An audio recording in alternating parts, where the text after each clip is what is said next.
Meu nome é Leon Hartwig, último oficial de integração de sistemas da Estação Vitríolo, último sobrevivente conhecido de um contato de tipo 4. O colapso não foi um acidente. Nunca foi. A Estação Vitríolo orbitava Saturno desde 2083. Oficialmente, era um centro de pesquisa em física de campo quântico, patrocinado por um consórcio civil internacional. Mas quem estava lá sabia. Sabia que não investigávamos partículas. Investigávamos as bordas. Os limites do que separa um universo coerente de uma lacuna no código da existência. Em 6 de outubro de 2091, às 4h22, o acelerador de convergência local atingiu o que os cientistas chamavam de quebra de isotropia. Não foi uma explosão. Foi como se a realidade tivesse suspirado. Um som de vácuo molhado, um arrepio sem origem. E então, o silêncio. Chamaram de brecha de tipo 4. Termo técnico. Nunca explicaram. Mas eu vi. Não era um buraco, nem uma rachadura no espaço. Era mais como uma desistência. Um pedaço do universo que decidiu que existir era irrelevante. Começou no centro da sala de geração. Um brilho invertido, como se a luz estivesse sendo absorvida por si mesma. Os sensores foram os primeiros a falhar. Depois os registros. Começaram a apresentar dados incompatíveis com qualquer sistema de referência. Posicionamentos impossíveis. Eventos simultâneos. Depois, as pessoas. Não gritavam, não sofriam. Elas apenas deixavam de estar. Um instante antes falavam. No seguinte, nem vestígios. Nenhuma partícula. Como se jamais tivessem ocupado aquele espaço. Imagine observar um colega atravessar o corredor e então ver a própria geometria do ambiente se desdobrar e engolir o espaço que ele preenchia. Um vinco liso, silencioso, sem dor, sem destino. Tentei escapar pelo setor B, mas tudo já estava em colapso. Portas sem conexão, rotas que levavam ao mesmo cômodo. Como se a estação estivesse sendo escrita e reescrita em tempo real por um autor indeciso. Fiquei sem chão, sem norte. Lembro de ter gritado, mas o som não ecoava, como se nem o ar ali quisesse permanecer. Eu perdi a consciência. Quando acordei, estava dentro de uma cápsula autônoma de evacuação. Não havia lembrança de como entrei. Apenas a luz fraca dos painéis e uma voz automatizada repetindo sem pausa. Contato foi estabelecido. Não pense em direção. Não pense em identidade. A cápsula flutuava em silêncio, em órbita lunar. A estação Vitríolo não existia mais. Nem nos registros, nem nos satélites. Era como se jamais tivesse sido lançada. Mas eu lembrava. E ao lembrar, sentia algo se mover. Lá fora, alguma coisa percebia meus pensamentos.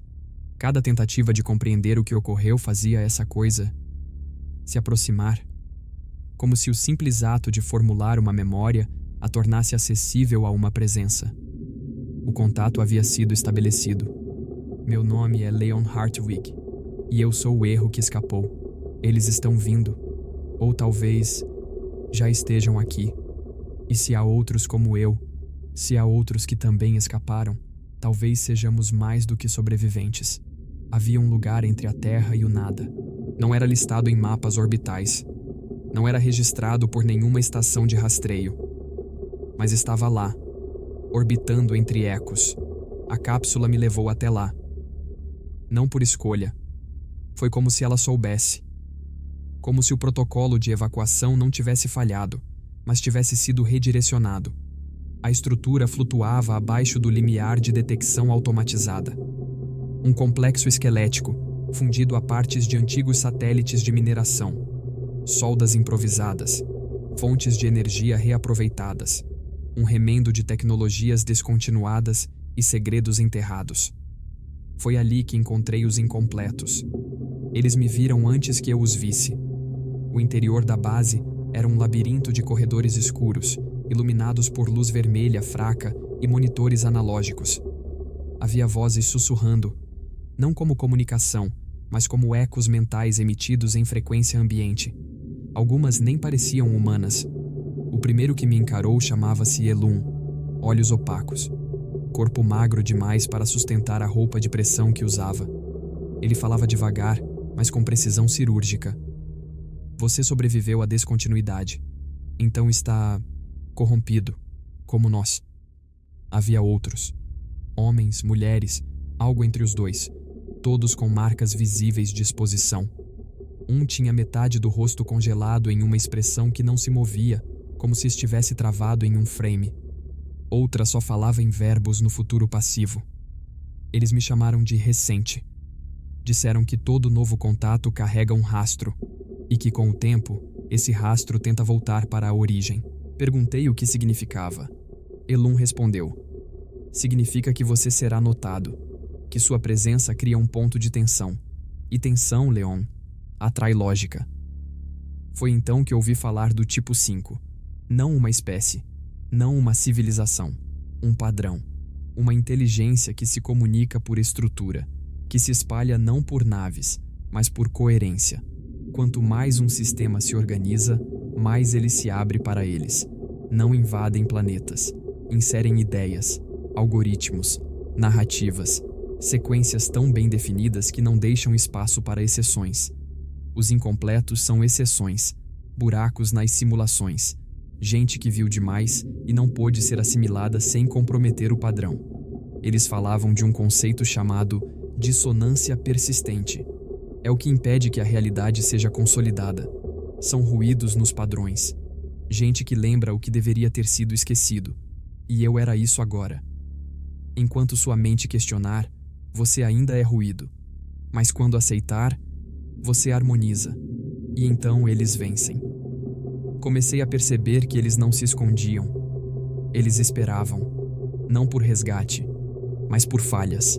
Toda vez que algo contradizia as simulações, um pulso surgia, um ponto de ruptura, um buraco temporário onde a lógica não dominava completamente. E era nesses pontos que a base se movia. Eles a chamavam de Zenith, um nome impróprio para algo incompleto, mas apropriado para quem recusava a linearidade. Eu quis fugir, sair dali. Não queria ser um ruído, mas percebi, tarde demais, que quanto mais pensava em escapar, mais sentia a presença observando. A mesma de antes, silenciosa, curiosa, como se calculasse possibilidades, e quanto mais coerente fosse meu desejo, mais eu me aproximava da assimilação. No terceiro ciclo, Elun me levou até o núcleo da Zenith. Era uma sala com mapas mentais, fragmentos de pensamentos sincronizados entre cabos cranianos, ideogramas que pareciam reagir ao humor coletivo.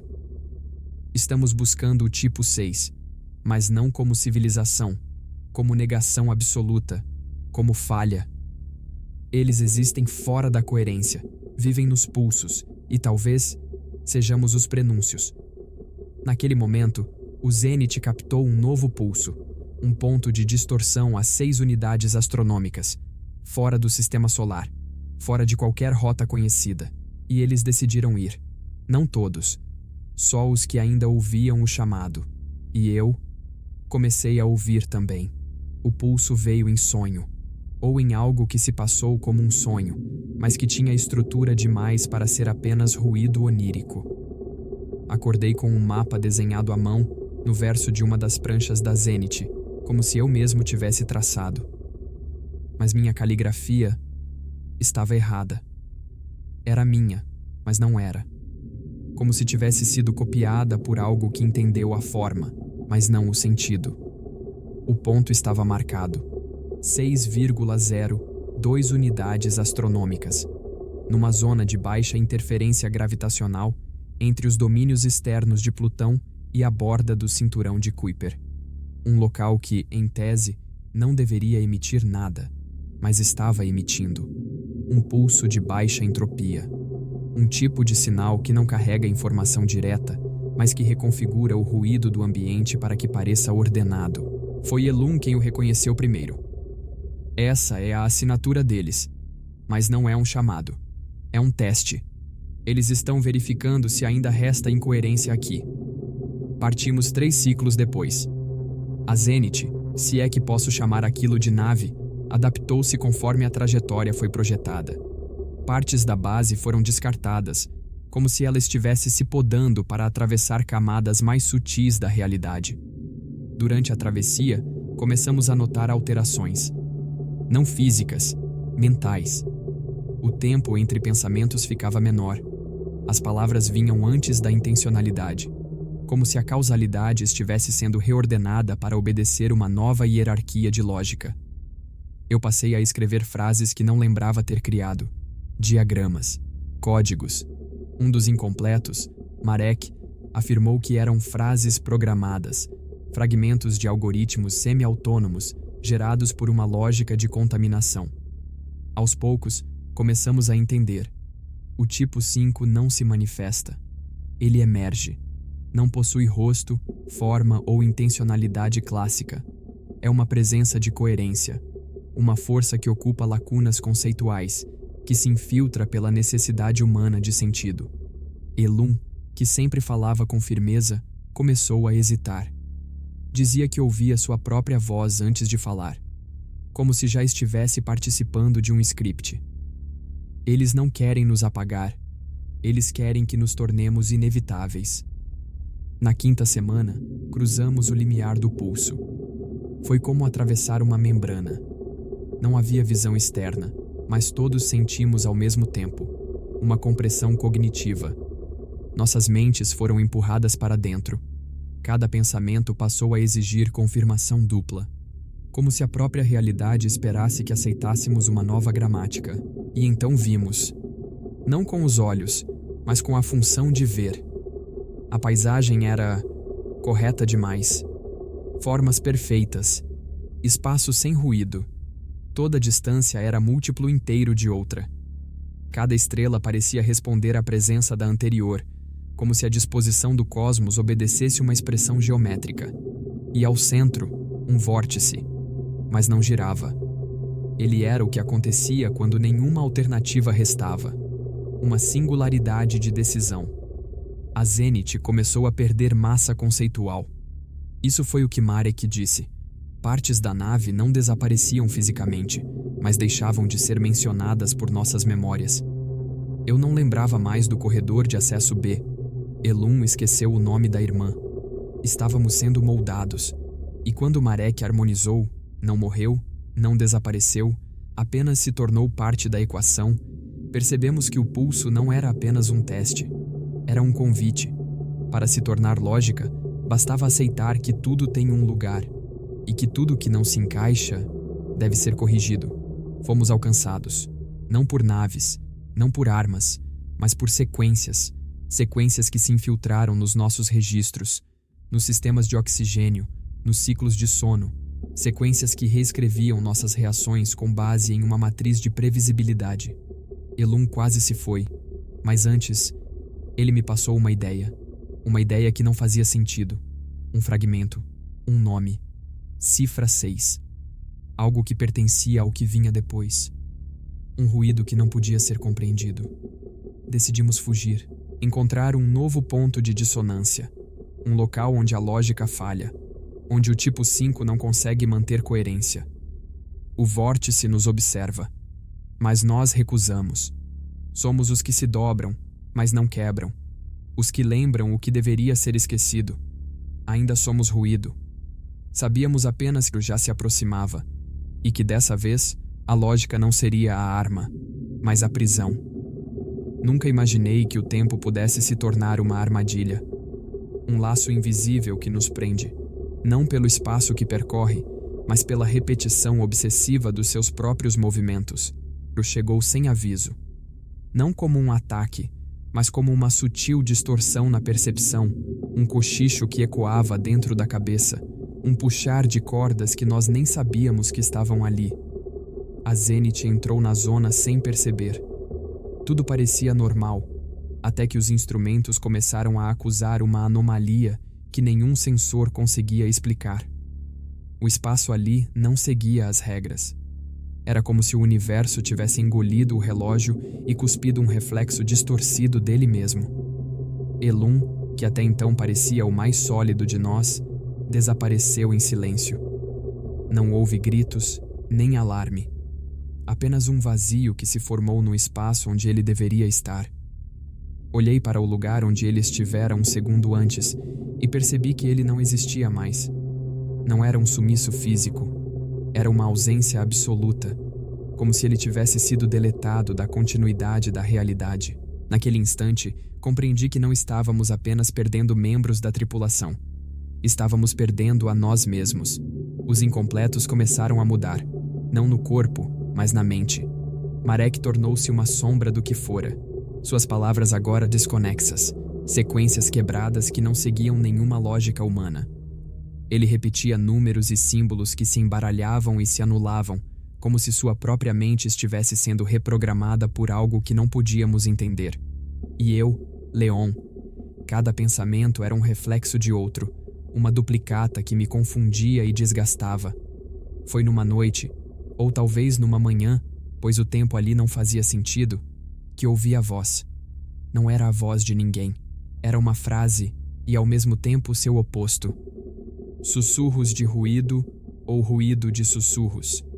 Ela soava como um eco que nunca terminava, uma sentença que podia ser lida da esquerda para a direita e da direita para a esquerda, com o mesmo significado. Essa era a natureza do palíndromo, uma repetição infinita, um ciclo sem começo nem fim, que engolia tudo em seu centro. O corredor da Zenith começou a se deformar. Vi a mesma parede dobrar sobre si mesma, criando um loop visual impossível. A luz que iluminava o caminho oscilava entre vermelhos, azuis e verdes, cada cor refletindo uma realidade diferente, todas coexistindo no mesmo espaço. Eu caminhei para frente, mas via outro eu caminhando para trás ao mesmo tempo. Era como estar dentro de um sonho, onde cada ação tem seu reflexo simétrico, mas nenhum resultado claro. A gravidade se comportava como se fosse uma sugestão, uma opinião do espaço que podia ser ignorada. Eu flutuava, caía, me levantava, tudo ao mesmo tempo. Marek tentava manter o foco, mas suas palavras tornavam-se criptografadas em uma linguagem que parecia alienígena, uma mistura de códigos e símbolos que não podíamos decifrar. O palíndromo não queria apenas apagar, ou apagar de forma simples. Ele queria criar uma realidade onde nada tivesse começo ou fim, onde tudo se repetisse eternamente, uma prisão sem portas. Eu lutei contra isso. Cada fibra do meu ser gritava por sentido, por uma linha reta de causa e efeito. Mas a luta era contra o próprio tempo, e a sensação piorava. Eu não sabia se estava me movendo para frente ou para trás, se meus pensamentos tinham sido realmente meus ou eco de uma mente que já não era mais minha. As camadas da nave começaram a se multiplicar, existindo em versões paralelas, todas sobrepostas e impossíveis de distinguir. Eu vi corredores duplicados, salas que mudavam de lugar conforme eu as atravessava, vozes que se sobrepunham numa cacofonia sem sentido. Foi então que compreendi o horror. Ele era uma repetição sem fim, uma tortura temporal onde o passado e o futuro se confundem numa espiral que devora tudo. E quando a luz finalmente se apagou, ou talvez se multiplicou em um número infinito de pontos, soube que algo maior estava vindo. A cifra 6 estava se recompondo. E eu só podia esperar. Esperar o que vinha depois do silêncio. O espaço era um silêncio sepulcral, um vazio que não se contentava com a ausência de som. Ele parecia sugar até mesmo a esperança que ousava existir em nós. A Zenith, nossa prisão errante, flutuava numa região onde a luz morria antes de chegar, onde o escuro não era simplesmente ausência, mas uma presença viscosa, um líquido negro que se infiltrava entre os ossos do tempo. Dentro da nave, o ar parecia pesado, saturado com a própria desesperança. Cada respiração vinha acompanhada de um sabor metálico, como se nosso sangue tivesse se contaminado com o próprio vácuo. Os sistemas oscilavam, mostravam leituras erráticas, como se a nave estivesse sofrendo um processo de autodestruição silenciosa. As paredes, de metal frio, pareciam respirar, expandindo-se e contraindo-se lentamente, como se a própria estrutura tivesse consciência, uma consciência faminta. Zara estava ao meu lado. Seus olhos, normalmente firmes, estavam abertos demais, dilatados num misto de pânico e fascinação doentia. Ela murmurava frases desconexas, palavras que pareciam invocações sem sentido, repetindo nomes, números, algoritmos. Não é um erro, é a síntese, a forma perfeita. Sua voz era um fio quebrado. Eu sentia minha mente sendo puxada para dentro de um funil, onde pensamentos se torciam, palavras se apagavam antes de serem pensadas. Era como se algo estivesse remexendo dentro do meu cérebro, desfiando as conexões, reprogramando o que eu era. Memórias começaram a desaparecer. Primeiro foram detalhes pequenos: o rosto de minha mãe, o sabor do café, o som da chuva. Depois, eventos inteiros: o nascimento de meu filho, Maré que havia sumido. Teve o mesmo fim de Elum. Nós seríamos os próximos? Eu sentia meus ossos doerem, não de um modo físico, mas como se a estrutura do meu ser estivesse sendo desfeita em níveis que a ciência jamais explicaria. A própria noção de eu começava a se desfazer. Eu não era mais um corpo ou uma mente. Eu era um espaço vazio tentando lembrar o que deveria ser. E então veio o núcleo.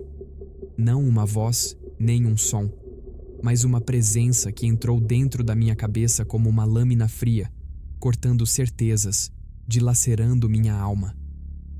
Você pode aceitar a ordem, pode desistir da dor e da falha, pode se fundir e ser eterno. Mas essa eternidade era um túmulo. Eu gritei, mas não saiu som. Era um grito preso na garganta da realidade, um grito que não atravessava a fronteira entre o ser e o nada.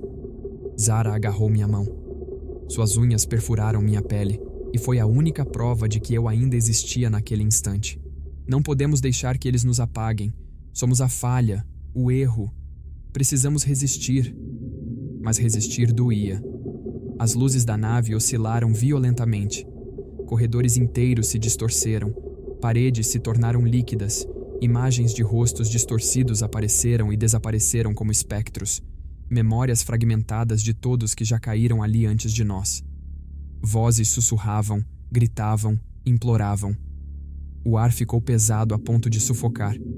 Meu coração parecia pulsar fora do peito, mas ao mesmo tempo sentia como se ele tivesse parado.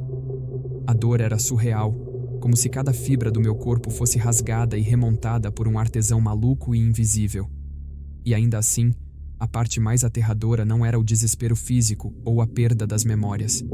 Era a certeza de que, naquele exato momento, o abismo estava esperando. Esperando para me absorver, para apagar tudo o que eu fui e o que poderia ter sido.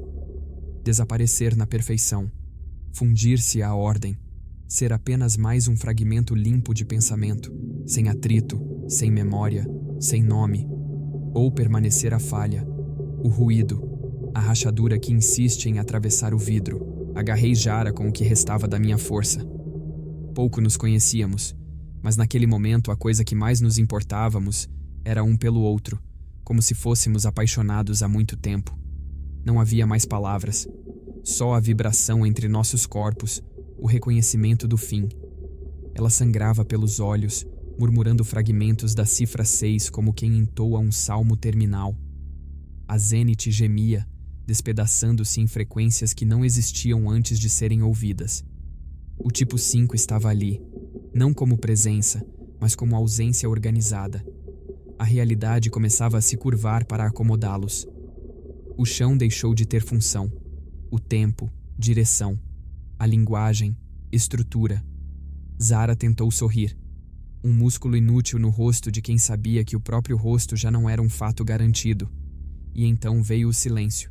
Não um silêncio físico, mas ontológico, um colapso do conceito de contraste. O momento em que tudo o que éramos foi diluído, não por violência, mas por reescrita. Fomos vencidos. Não porque desistimos, mas porque fomos negados, desfeitos com a delicadeza de um comando aceito. A cifra 6 queimou até o último fragmento, tentando manter uma brecha aberta, um único ponto cego na simetria total. Talvez tenha sido suficiente.